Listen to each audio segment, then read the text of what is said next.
Story 1. The Watcher in the Pines. The crackling of the campfire was the only sound breaking the oppressive silence of the Oregon wilderness. Sarah adjusted her sleeping bag closer to the flames, her breath visible in the crisp October air. She'd been planning this solo camping trip for months, a chance to disconnect from her suffocating corporate job and find some peace in nature.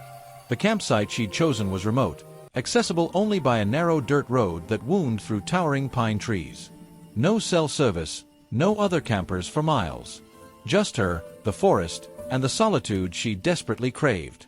As darkness settled over the mountains, Sarah prepared her simple dinner over the portable stove. The beans and franks weren't gourmet, but they tasted incredible under the vast canopy of stars. She pulled out her journal, intending to document her first day, when she heard it. A soft rustling in the underbrush, maybe 30 feet from her campsite. Sarah froze, her pen hovering over the page.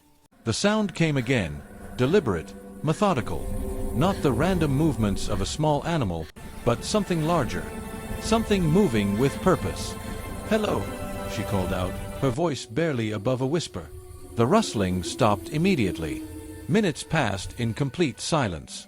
Sarah convinced herself it was just a deer or maybe a raccoon investigating her campsite.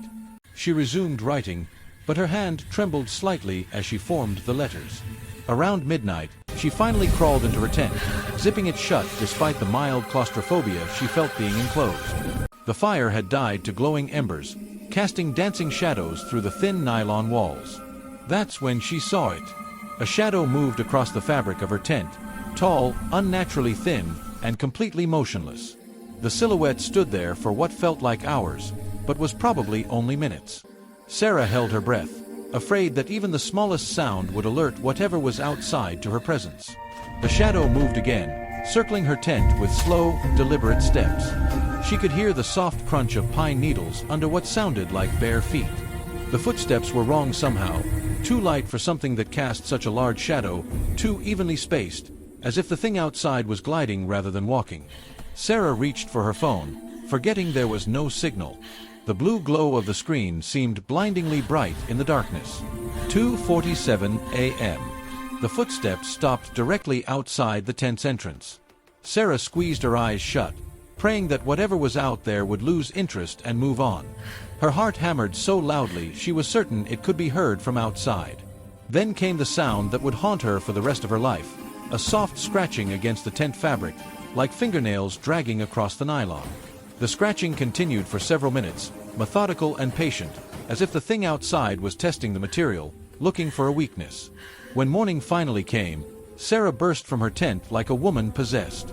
She packed her gear with shaking hands, barely taking time to properly secure her equipment. As she loaded her car, she forced herself to examine the tent. 3 long tiers ran down the side, perfectly parallel, as if made by claws. But the cuts were from the inside out. Sarah never went camping alone again.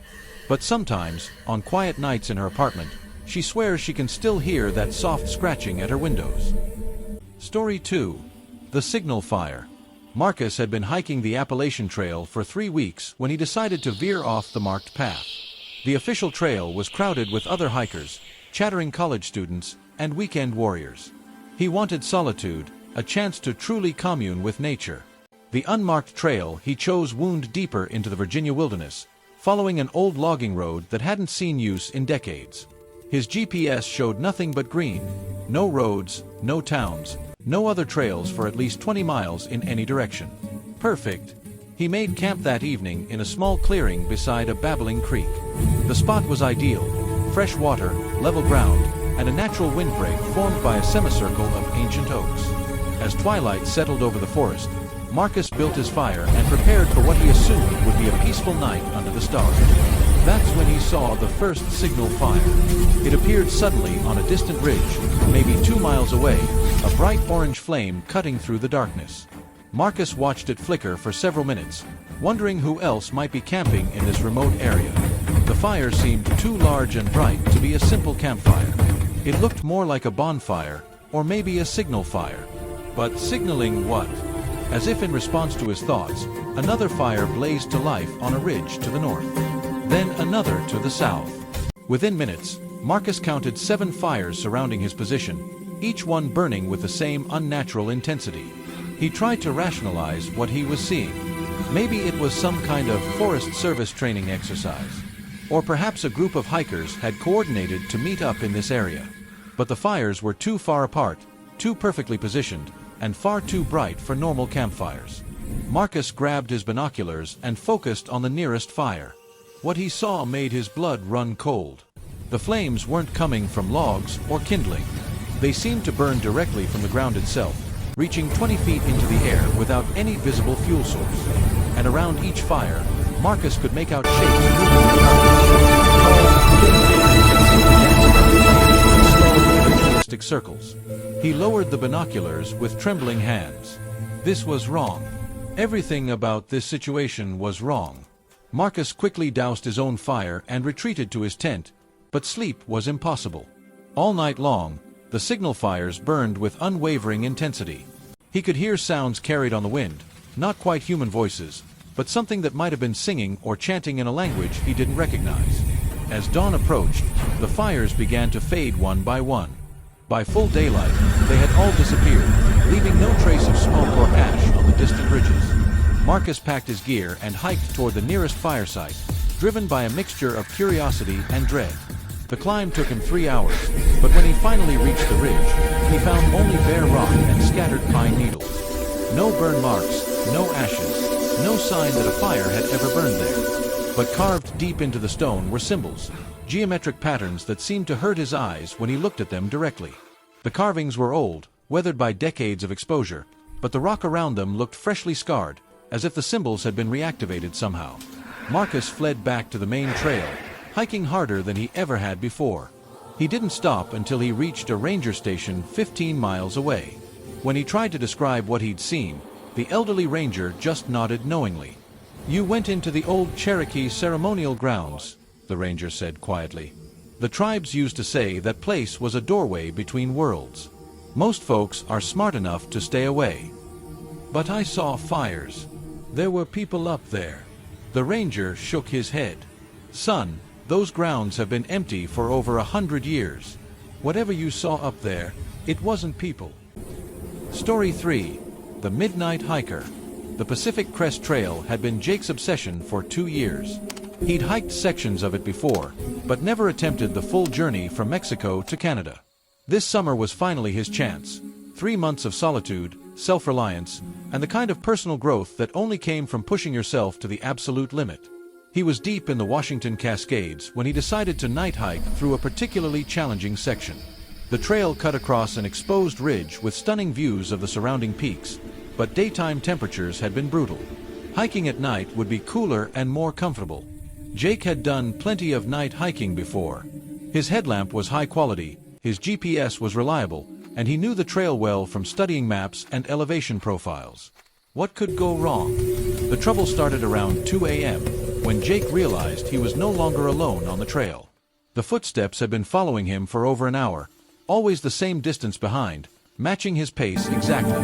At first, Jake assumed it was another hiker who had started night hiking around the same time.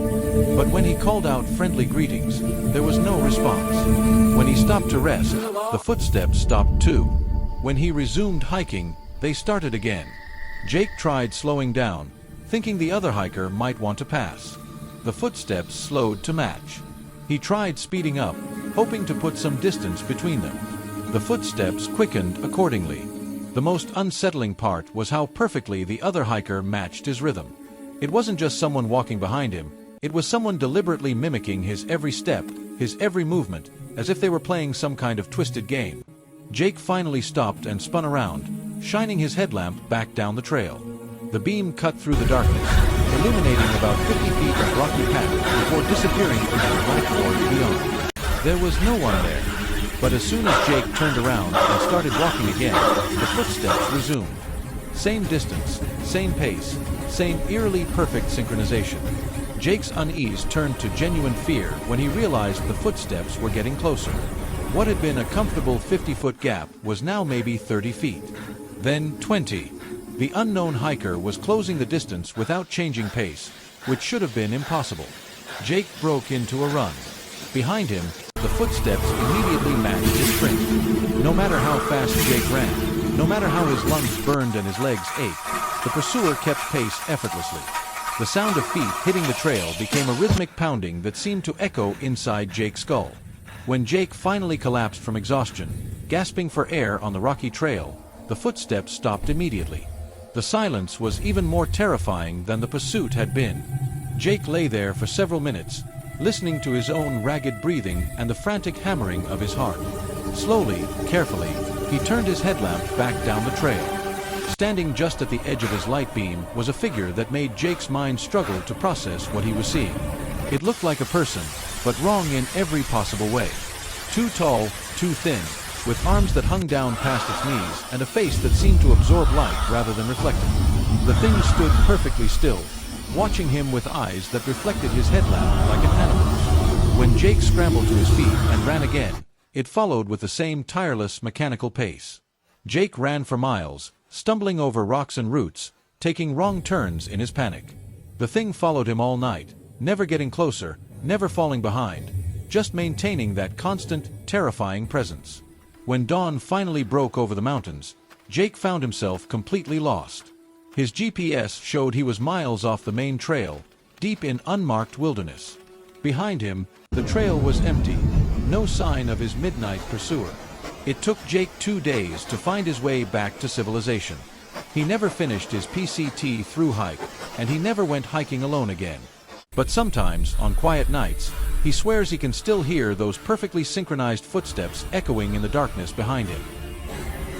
These stories remind us that the wilderness holds more than just natural dangers.